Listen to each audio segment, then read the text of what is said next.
Olá pessoal, tudo bem? Aqui é o tio Mamá, professor Maílson Farias, e estou com a turma dos professores concurseiros, participando de aulões e com aulas de língua portuguesa e redação para concurso, ok? Galera, eu estou com um exercício de questões somente FGV, para a gente resolver e para a gente entender melhor esta banca. Lembre-se de que está aqui embaixo ó, o link deste material, você pode baixar para acompanhar junto comigo. O tio Mamá trabalha quase 13 anos na área, tem isoladas de língua portuguesa, de redação para concursos, para vestibulares também, E em breve você vai me ver nos aulões dos professores concurseiros, ok? Estamos juntos, bebês. Vamos lá. Queridos, logo de cara a gente vai se deparar com uma questão muito interessante envolvendo o texto, ou seja, uma questão de interpretação textual. O texto se chama A Gratidão e ele trabalha em torno desse sentimento. Inclusive, tem uma frase muito interessante que finaliza um dos parágrafos que diz assim, ó, a gratidão deve-se ser uma rotina nas nossas vidas, algo indissociável à relação humana. Então, toda relação humana, se fosse regada de gratidão, ela seria exatamente muito melhor. As relações interpessoais seriam muito mais harmônicas, ok? Mas vamos ao que interessa. Vamos às questões dessa bateria maravilhosa, E resolvê-las para entender melhor como a FGV ela dispõe os assuntos da língua portuguesa que estão lá no edital para nós. Vamos lá. Primeiro, a questão de número, que neste caso aqui é a questão de número 51, mas vou colocar como a questão de número 1, Aqui será a resolução comentada pelo tio Mamá. Diz o seguinte: o primeiro parágrafo do texto tem a função de... Observe que é muito normal pela FGV cobrar a função do texto, a intencionalidade desse texto. Todas as vezes que você observar, em questões que peçam a função daquele discurso, você vai exatamente passar a analisar a intencionalidade dele para com o leitor. Essa intencionalidade ela é encontrada em qualquer texto. E simplesmente até em um texto como Oi, tudo bem? Nós temos a intenção, Uma intenção de comunicar-se com o outro, uma intenção, uma função fática, que é a de procurar chamar a atenção do outro. Então enxerguem isso, como uma das formas de que a comunicação dispõe para a gente. Mas vamos ver o que é que este parágrafo, exatamente este parágrafo diz. Desta vez, trago-vos algumas histórias e fico grato pelo tempo que possa ser dispensado à sua leitura. Observe que há uma relação de intimidade provocada pelo leitor, pelo autor ao leitor, Falamos de gratidão e poderão fazer-nos pensar no quanto a gratidão fará ou não parte das nossas vidas. Estou certo de que sabereis extrair a moral da história. Entenda que o texto, você percebe que inicialmente ele está em primeira pessoa do singular, primeira pessoa do plural. Isso já demonstra uma certa exposição do autor à leitura do texto, ao texto. Vamos à questão número 1 e analisarmos, parte por parte. Antes de chegar à questão número 1, observe, meu querido bebê, meu querido aluno, que em cada letra nós temos iniciada por um verbo. Provocar. Letra B, identificar. Letra C, classificar. Letra D, interagir. E letra E, situar. É muito normal na FGV você encontrar as proposições iniciadas pela mesma palavra, pela mesma classe gramatical, seja verbo, seja pronome, seja um advérbio. Vamos analisar a letra A. Provocar suspense no leitor, interessando-o pela leitura. olha, realmente ele busca envolver você em sua leitura e nas posteriores, né? Na leitura posterior que vai ser feita com os próximos parágrafos. Observe que ele diz, estou certo de que sabereis extrair a moral da história. Mas não há suspense, bebê. Não há nenhum suspense. O suspense significa aquela leitura que nos deixa com vontade de ler o restante, mas, né, ele na realidade é muito explicativo.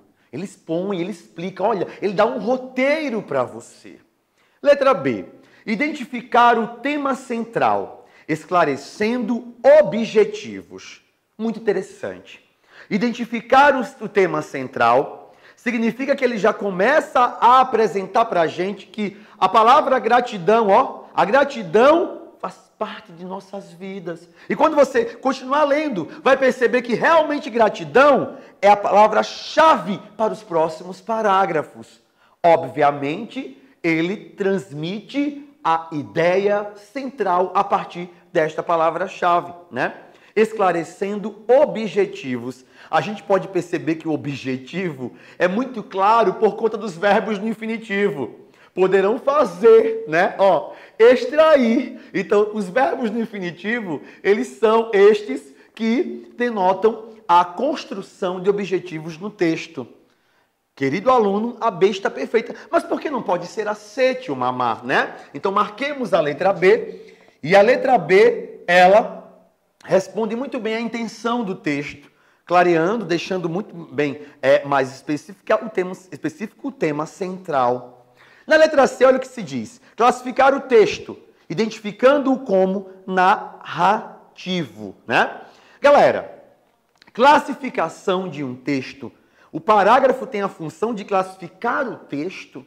Quando você passa a ler o restante do texto, você percebe que ele não é somente narrativo, mas ele faz uma abordagem de um tema universal. E o texto que aborda tema universal também é o texto dissertativo. Então ele é um texto misto, né? Não é somente narrativo. Na letra D nós temos interagir com o leitor, indicando a origem do texto. Ele não diz de onde vem o texto. Ele não apresenta onde o texto foi veiculado ou de onde ele foi construído, criado, não. Então, essa parte da origem do texto não condiz muito bem. Agora, na letra E, situar o texto em época antiga, empregando o tratamento voz. O tratamento voz significa que ele está em contato, com quem estar a ler. Com tu e aqueles que estão perto de ti, né? Esta é a ideia. É a comunicação e trazer você mais próximo ao texto. De fato, a letra B responde muito bem. Identificar o tema central, esclarecendo os objetivos a partir dos verbos que estão no infinitivo. Ok? Eu vou até deixar aqui para você, o tema central é a palavra gratidão. A palavra gratidão, inclusive, está no título, né? E ela permeará o texto por inteiro. Ela será, na realidade, o maior personagem, será a protagonista de várias ações aqui que serão relatadas. Além da gratidão, né, nós temos também a questão dos verbos no infinitivo.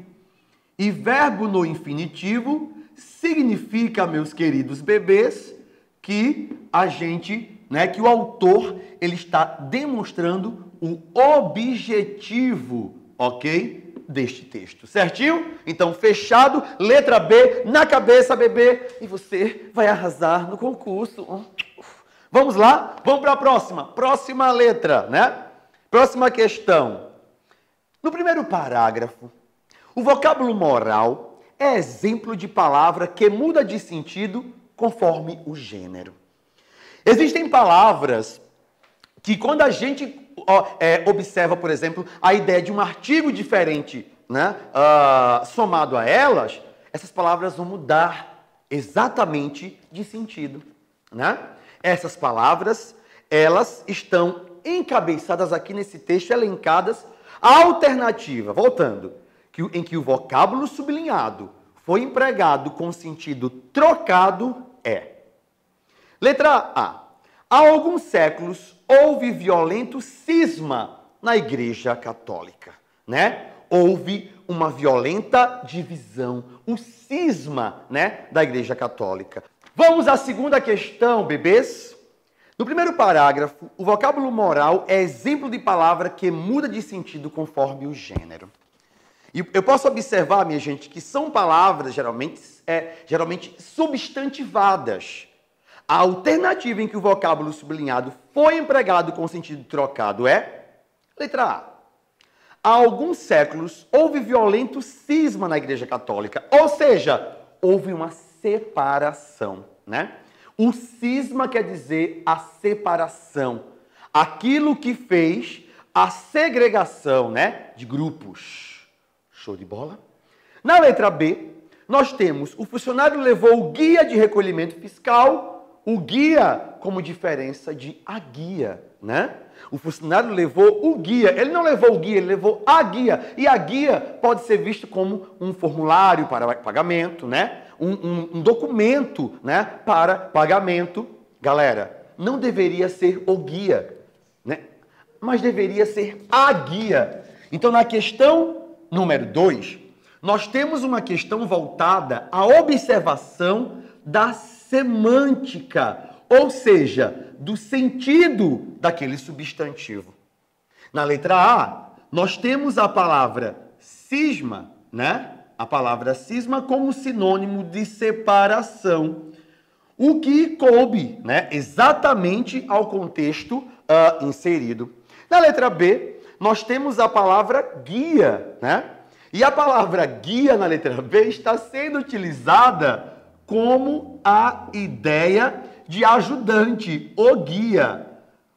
Porém, no sentido, deveria ser guia, né? Ou seja, está errado, deveria ser guia no sentido de formulário.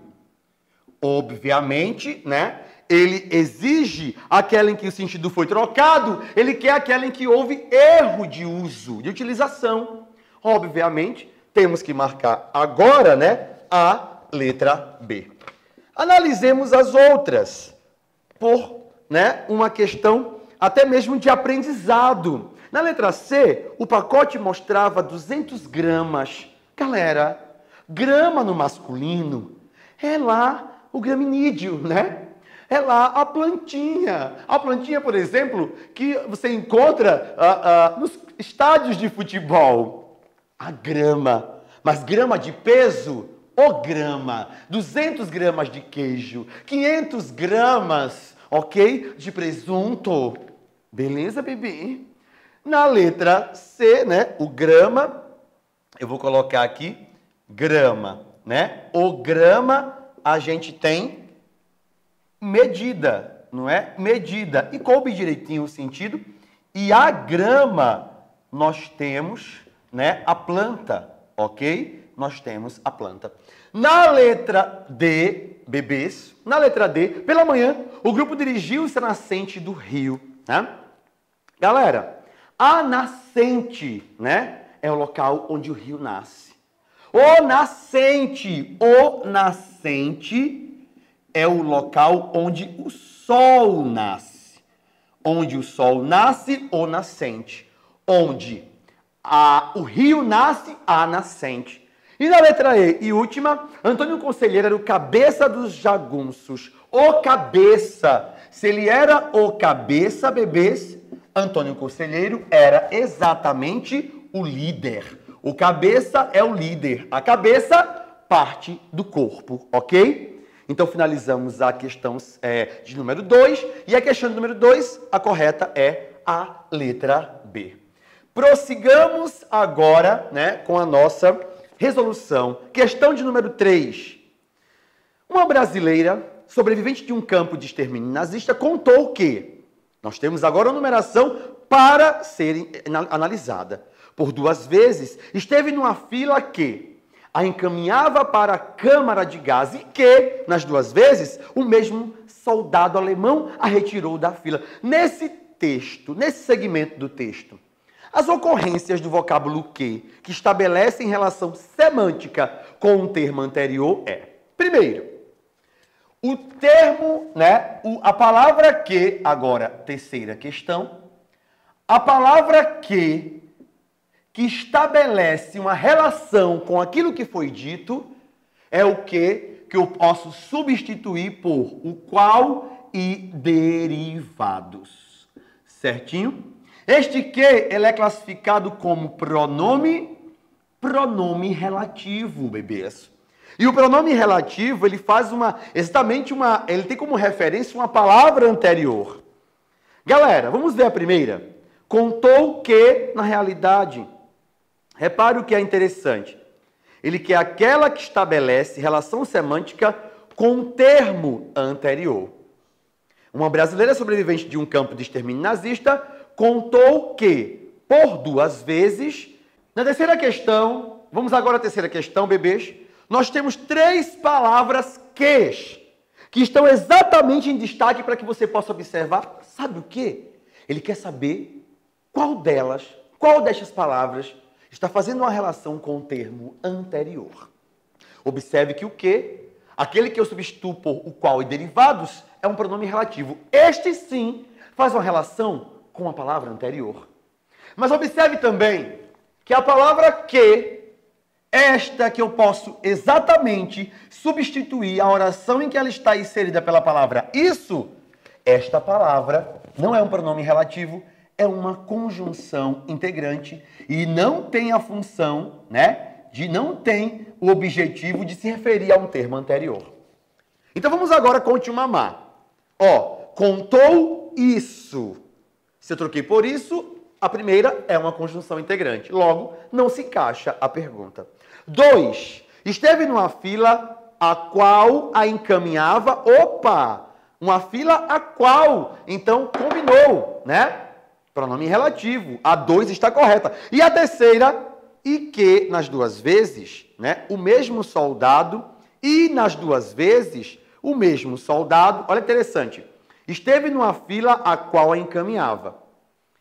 E esteve numa fila a qual o mesmo soldado alemão a retirou da fila, não deu certo. E nas 2 vezes, este que não vai ser necessário, ou seja, é um que expletivo de realce, a correta exatamente é a letra E, apenas a número 2, o que? Número 2, ele está se referindo a um termo anterior. Show de bola! Vamos agora para a próxima questão, a questão de número 4, meus bebês. E a questão de número 4, sobre o que se refere? A questão de número 4, ela quer que você observe partes do texto que estão em diálogo com outras partes do texto. Nós temos aqui, entre aspas, exatamente um trecho do texto acima. E olha o que ele diz desse segmento do texto.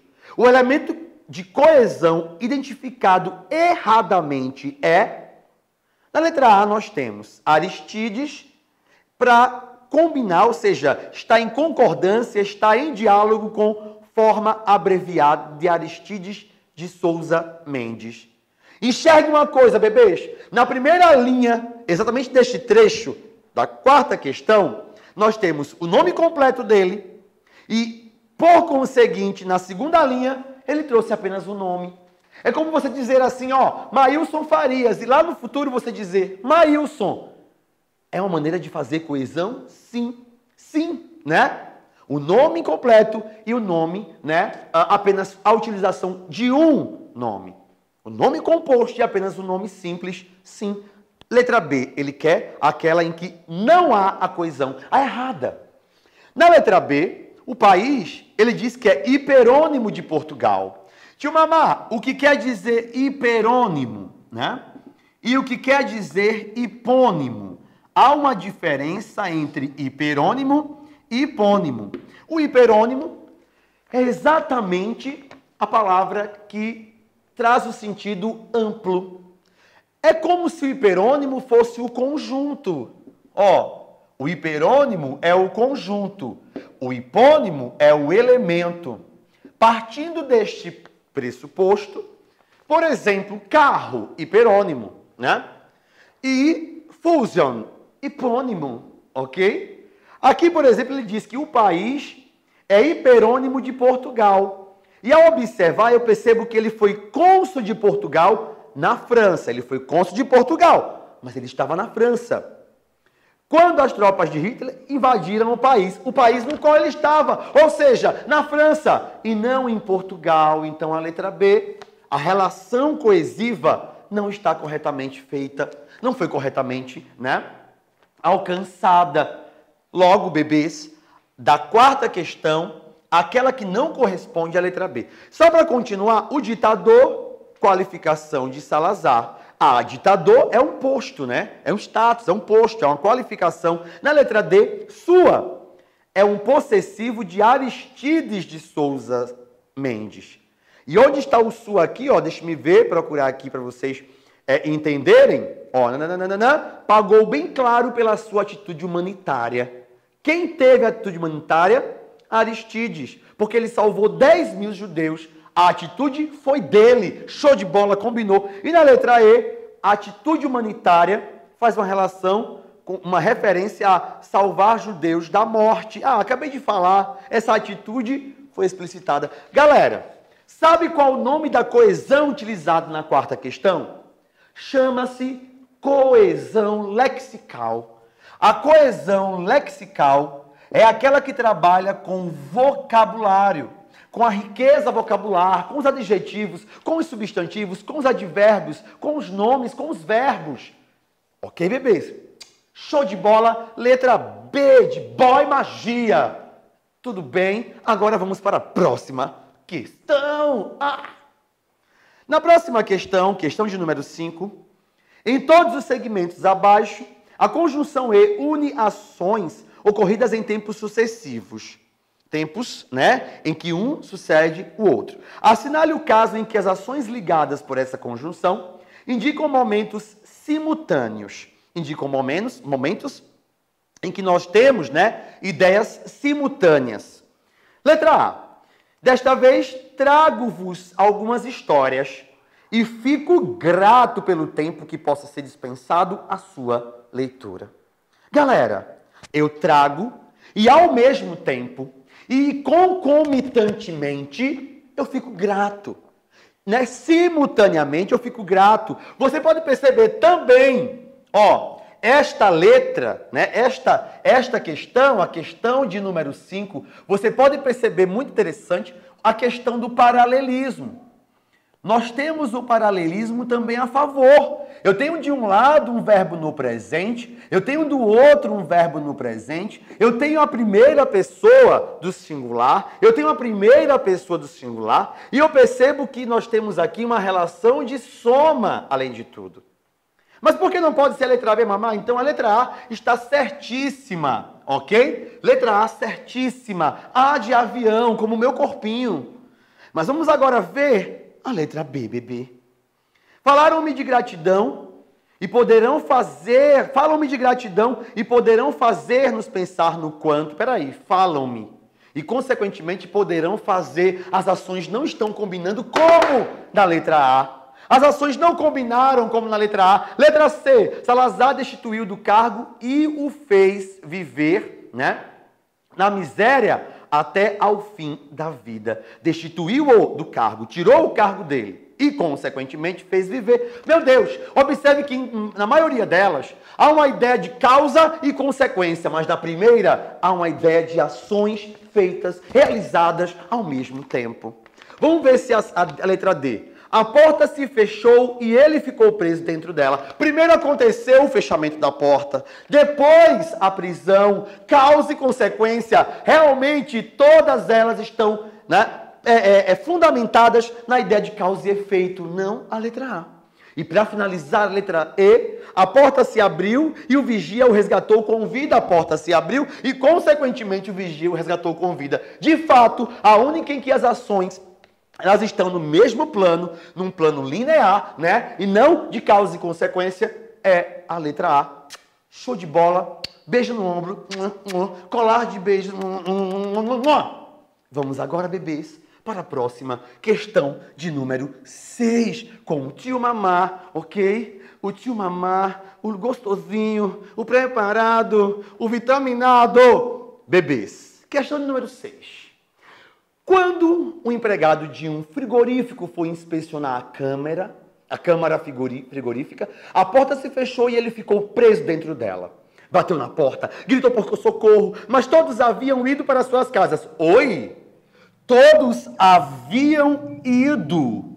Todos haviam ido. Observem que haviam ido. Isso é o tempo composto. Isso aqui significa o tempo composto, galera.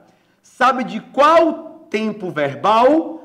O pretérito mais que perfeito. Inclusive, este tempo composto, ele pode ser reescrito da seguinte maneira, né? Haviam ido, né? Fora. Como a gente tem haviam ido, foram. Ou seja, ra. O mais que perfeito tem a terminação ra. A gente lembra de quem? Quem era o mais que perfeito para sua mãe na Vila do Chaves? O Kiko. O Kiko era o mais que perfeito na Vila do Chaves para sua mãe. Kiko, ra. Gentalha. Então lembre-se do mais que perfeito, bebês, através, dessa terminação, ra. Mas aí, a FGV, claro, pensando em deixar um pouco mais difícil para o aluno, ela colocou uma outra forma desse composto. Porque esse composto do mais que perfeito, ele pode ser construído com o verbo haver e com o verbo ter, mais o particípio. Haver mais o particípio, ter mais o particípio. Vamos para a questão? A forma verbal haviam ido pode se afirmar que, letra A, mostra um momento posterior às ações anteriores. Na realidade, o mais que perfeito é um passado do passado. Então, é um passado do passado. Na letra B diz, equivale a tinham ido ou foram. Ah, meu Deus, exatamente isso.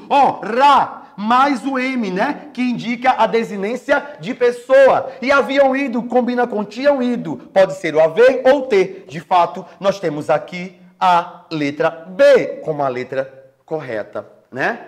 B de bebezão, B de bebezinho, vocês são os meus bebezinhos. A letra C indica um momento simultâneo, não é simultâneo, é um passado do passado. Representa uma ação que continua no presente. Que continua no presente, uma ação que continua no presente pode ser o gerúndio, continuação. Letra E significa uma ação ocorrida em tempo muito distante. Em tempo muito distante, nós poderíamos ter os pretéritos imperfeito, né? Feito várias vezes no passado. Realmente, a letra B é a única que corresponde à forma verbal haviam ido. Beijo no ombro, vamos para a próxima, bebês. Arrasa! 7ª questão. Agora eu vou apagar um pouco esse quadro para continuar a responder a estas questões. Bebês, vamos agora à 7ª questão. É uma questão que envolve pronome demonstrativo.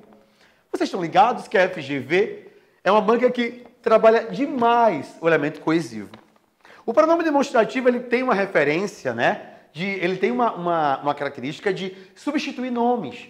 Ele pode, esse termo, ele pode ser um termo anafórico, então ele recupera palavras que foram ditas. Ele pode ser um termo catafórico, ele antecipa palavras, né? Termos que serão ditos no texto.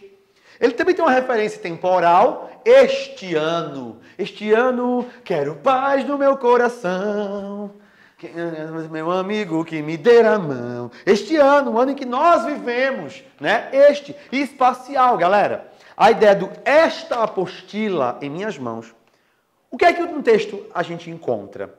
Na 7ª questão você percebe que há a expressão desta vez. Na primeira linha do texto, desta vez, trago-vos algumas histórias. Não outra vez, não outras vezes passadas, mas desta, agora, presente. Então, letra A. Refere-se a um local, não é local, é temporal. B, se liga a um termo, não é anáfora, não é catáfora. Se prende a um termo, não, alude ao momento presente, ao momento no qual se vive, o momento agora, o hoje, desta vez. Qual é a letra, bebês? Letra D, ok? Letra D, de dado Dolabella, belíssimo. Vamos agora para a questão de número 8. A questão de número 8 é uma questão que envolve conjugação verbal. E a conjugação verbal é preciso que você observe também o verbo associado. Observe que nós temos o verbo requerer, que não é o verbo querer. Então não conjuga-se como quisesse, já não pode ser a letra A. Na letra B nós temos entreter-se, do verbo entreter, entretivesse, também não está correta. Passear-se, este ir não é correto ser inserido, né, no verbo, na conjugação. Convisse, conviesse o correto. E na letra E, dizer, dissesse. Desdizer, desdissesse, já que é uma derivada. Então nós temos aí, né, a letra E como correta. É uma questão de conjugação, mas também uma questão que envolve a ortografia, a correta escrita, né, daquela palavra. Então nós temos aqui a letra E. Dizer, dissesse. Desdizer, desdissesse. Ele pede para que mantenha o mesmo modo e o mesmo tempo. Talvez a gratidão devesse. Talvez devesse, né? É o modo subjuntivo, ok? Questão de número 9. Questão de número 9, bebês, é uma questão que fala sobre... Questão de número 9 é uma questão também de coesão e envolve alguns pronomes. Saibam que a FGV, ela trabalha diversos pronomes. Na mesma questão pode haver pronomes oblíquos, pronomes possessivos, pronomes demonstrativos, pronomes relativos também, obviamente. Então, vamos analisá-la. Observem, bebês. Trago-vos o autor e leitores do texto? Não. Aos leitores, trago a vós, né? A vós, ao trazer como a ideia de levar, que possa o leitor individual do texto, para que o tempo que possa ser, né? Olha o que diz aqui, ó. Grato pelo tempo que possa ser dispensado.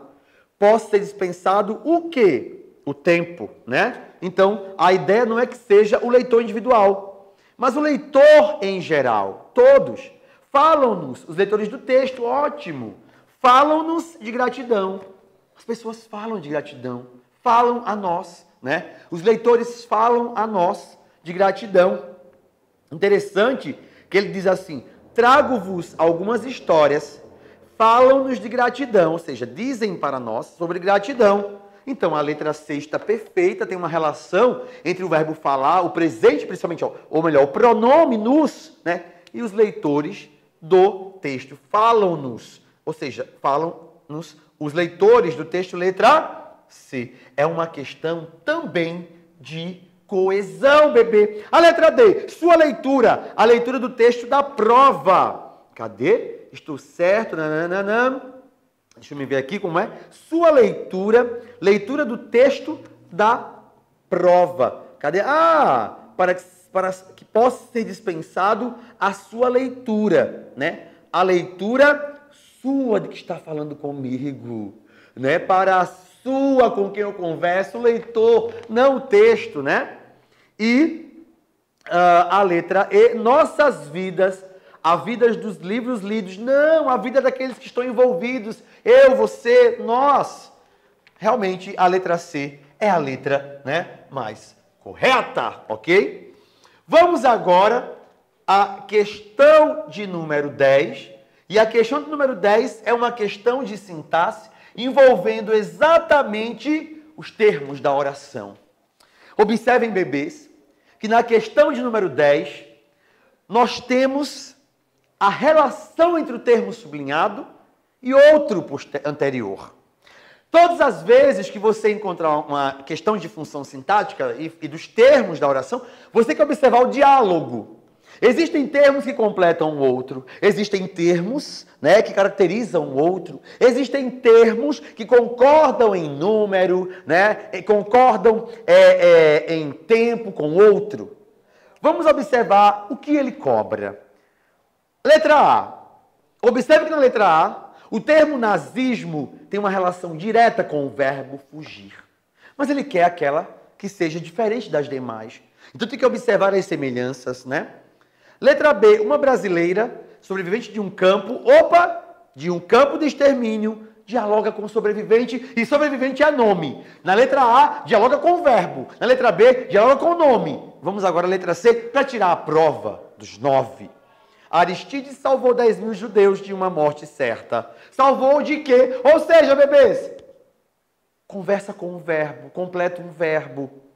Na letra D, Aristides recebeu dos israelenses, conversa com o verbo receber.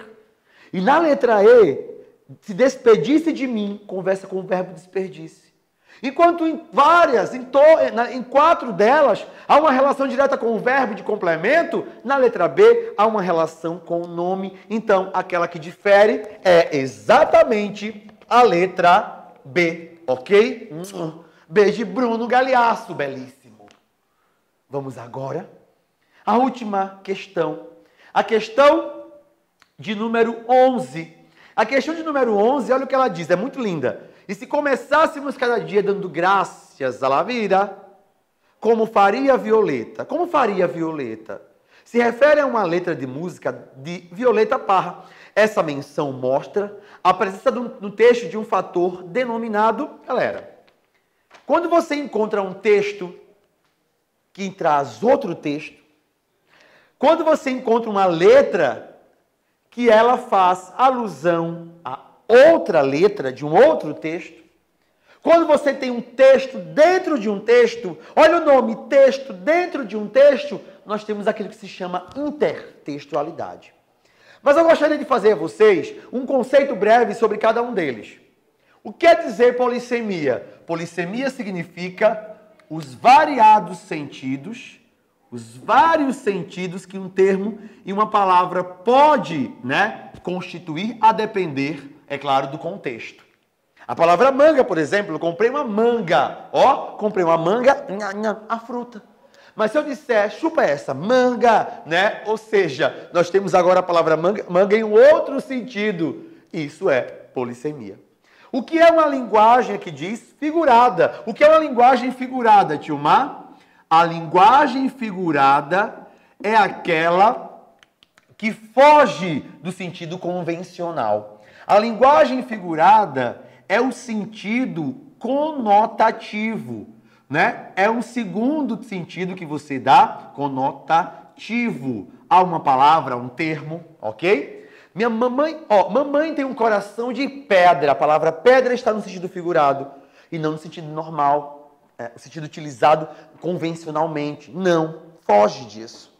A próxima, a letra C, fala de coerência. O que quer dizer coerência? Coerência é o sentido lógico estabelecido, entre parágrafos, entre termos, entre textos. Um texto, por exemplo, coerente, ele condiz com a realidade, daquele momento, ok? Então, a coerência é o sentido lógico. Quando você diz assim, o seu crush, por exemplo, quando o seu crush não está coerente com você, é porque ele não está fazendo o que deve dentro da relação. Ele chega tarde, ele sai com os amigos, diz que vai ali e volta no outro dia. E você fica passando mal em casa. Ele não responde ao WhatsApp, você observa lá, Aparece somente um pontinho. Depois 2, ou seja, ele leu, mas ele não fala, ele está sendo incoerente com você, bebê. Largue-o. E vamos agora para a próxima. A próxima, coesão. Mamá, o que quer dizer coesão? Coesão significa o uso, a utilização de elementos que fazem referência, progressão dentro do texto. A coesão significa a progressão textual. Para a coesão, nós utilizamos elementos como pronomes, elementos de referência, utilizamos elementos como conjunção, elementos de sequenciação, utilizamos elementos, por exemplo, como substantivos, para a coesão sequencial. Até muitas vezes repetimos palavras para enfatizar uma certa ideia, nós temos a coesão recorrencial, ok? E para finalizar, a letra E, exatamente a letra correta, nós temos o que eu tinha falado, intertextualidade. A resposta exatamente desta questão. Intertextualidade, ou seja, um texto que utiliza-se de outro para ser construído. Ok, bebês? Muito obrigado, bebês. Tio Mamá agradece a vocês que estão aí a nos assistir. Agradece também a equipe de professores concurseiros, da qual agora estou fazendo parte. Estarei nos aulões com vocês para brilhantar ainda mais, e também ser abrilhantado, porque esta equipe é maravilhosa. Espero que tenham gostado da resolução de questões e em breve teremos mais vídeos. Lembre-se que o tio Mamá pode ser encontrado a partir dos números 99688-3955 para dúvidas, né? E para tirar algumas dúvidas, principalmente sobre as próximas turmas para áreas policiais. Eu tive diversos aprovados na PM, turmas também para a medicina, ou seja, para vestibular. Também você pode encontrar o tio Mamá no Instagram, Prof. Maílson Farias. E lá você acompanha tudo direitinho, acompanha também algumas dicas legais, beleza? E no Facebook, bebê? No Facebook você pode encontrar o tio Mamá por Maílson, no caso é Facebook, né? / Maílson Farias, ok? Facebook / Maílson Farias. Que delícia! Que delícia! Estar com vocês, bebês. Até mais. Eu espero que tenham gostado. Um beijo no coração, bebês. Tchau!